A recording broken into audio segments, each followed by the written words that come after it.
মিল থেকে মুসুরির ডাল আর মটরের ডাল হাফ কেজি করে আধ ভাঙা করে নিয়ে এসেছি। আধ ভাঙা না, সুজি সুজি করে ভাঙিয়ে নিয়ে এসেছি এবং এটা দেখেন মিক্সড করছি। আসসালামু আলাইকুম।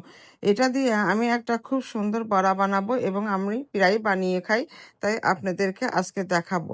এখানে 2 টেবিল চা চামচের পরিমাণ এই ডালের গুঁড়া আমি ভিজিয়ে ধুয়ে নিলাম।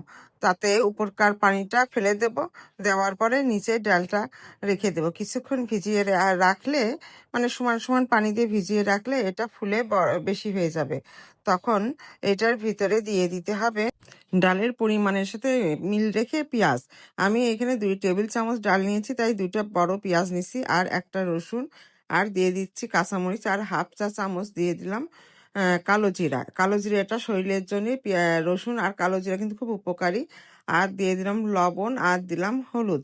এবার দিয়ে এটা সুন্দর করে মাখাতে হবে। ভালো করে মাখালে এটা কিন্তু আঠালো মতন একটা ভাব হয়ে আসবে।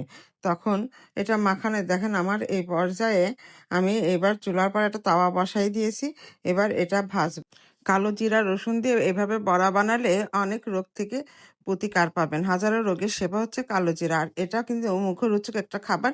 আপনারা সকাল সন্ধ্যা বানিয়ে এটা খেতে পারেন। আর ভিডিওটি যদি ভালো লাগে অবশ্যই লাইক, কমেন্ট, শেয়ার করতে কিন্তু ভুলবেন না। আর এভাবে টেস্ট করে অবশ্যই কমেন্ট করে জানাবেন।